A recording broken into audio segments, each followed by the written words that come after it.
की और कहा कि सत्ता में अगर वो लोग आएंगे तो कांग्रेस से वो 55% है वो विरासत तय कराएगी। देखिए, प्रधानमंत्री जी आजकल कौन से सपने देख रहे हैं, क्या खा पी रहे हैं, बड़ी गर्मी है, मैं नहीं जान रहा हूँ।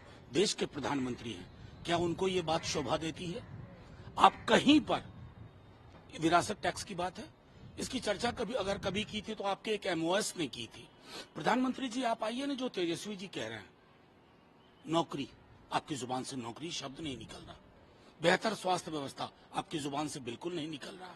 महिलाओं को न्याय आपकी जुबान से नहीं निकल रहा। और प्रधानमंत्री जी आप पर और क्या कहूं, मणिपुर की चुप्पी आपराधिक थी और अभी कर्नाटका के उन महानुभाव जिनके 3000 क्लिप्स घूम रहे हैं यौन शोषण के, उस पर आपकी चुप्पी। तो प्रधानमंत्री जी आप देश के प्रधानमंत्री हैं, उस गरिमा का जरूर ख्याल रखिए। आप रहेंगे नहीं रहेंगे, लेकिन वो गरिमा, पद की गरिमा और कद की गरिमा बरकरार रहेगी। प्रधानमंत्री ने भी नहीं कहा कि जब तक मैं जीवित हूँ मुसलमानों को धर्म के आधार पर आरक्षण नहीं दिया। कहाँ, वही मैं कह रहा हूँ कि प्रधानमंत्री जी वो क्या कर रहे हैं, कहाँ ये सपना देख रहे हैं, कौन ये बात कह रहा आपसे, कहाँ आपने ये पढ़ा, कहाँ आपने ये सुना। इस देश की एक बड़ी आबादी के बारे में आप ऐसे, मुझे तो लगता है कि आप पार्षद का चुनाव नहीं जीत पाएंगे अगर आपने मुसलमानों का नाम नहीं लिया, इंडिया पाकिस्तान नहीं किया। थोड़ा तो परहेज करिए ना। देश के प्रधानमंत्री के मुंह से ऐसी काल्पनिक चीजें शोभा नहीं देती है। और इस दिशा में जो एक छोटी पहल भी किसी ने की थी कभी, वो आपके साथ है। मंडल कमीशन की रिपोर्ट पढ़िए प्रधानमंत्री जी, आद्योपांत पढ़िए, आपको बड़ी खबर मिलेगी उसमें। प्रधानमंत्री ने भी कहा कि पहले 2 चरण के जो चुनाव हुए उसमें वो रुझान उत्साहजनक, वो तो उत्साहजनक छुपाने के लिए कह रहे हैं, बड़े परेशान हैं। कल अमित शाह जी कह रहे थे कि हम 100 छू रहे हैं, 200 सीटों का तकरीबन चुनाव हुआ है। अगर अभी से आप कह रहे हैं कि हम 100 छू रहे हैं, तो आपकी हकीकत और आपकी परफॉर्मेंस की परिणति 4 जून को हम देख लेंगे। चाहिए। अमित शाह ने कहा कि प्रधानमंत्री को तीसरी का कार्यकाल दे दीजिएगा तो 2 साल के अंदर वो नक्सलवाद को खत्म कर देंगे। 10 साल में क्या किया भाई साहब, 10 साल का हिसाब दो ना पहले। 10 साल में क्या खत्म किया, मणिपुर क्यों जन्म लिया?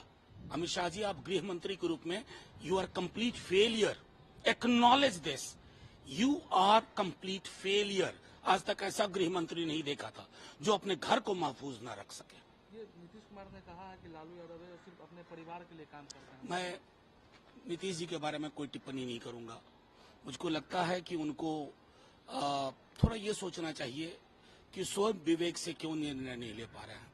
उनके लिए बहुत सम्मान है, जैसा तेजस्वी जी कहते हैं, लेकिन उस सम्मान को बरकरार रखने के लिए उनको अपनी जुबान से चुनावी मुद्दों पर बात करनी चाहिए। और हाँ, परिवारवाद पे जहां पर आप खड़े होकर के भाषण देते हैं ना, वो भी एक परिवार का ही हिस्सा है।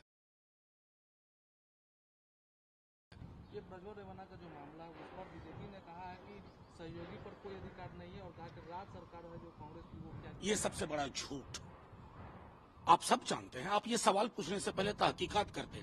जब चुनाव की घोषणा हो जाती है तो राज्य सरकार, पुलिस प्रशासन पर किसका अधिकार होता है? देश छोड़ के मेहुल चोकसी भागा, नीरव मोदी भागा और अब ये भाग रहे हैं। कहां तक झूठ बोलिएगा साहब?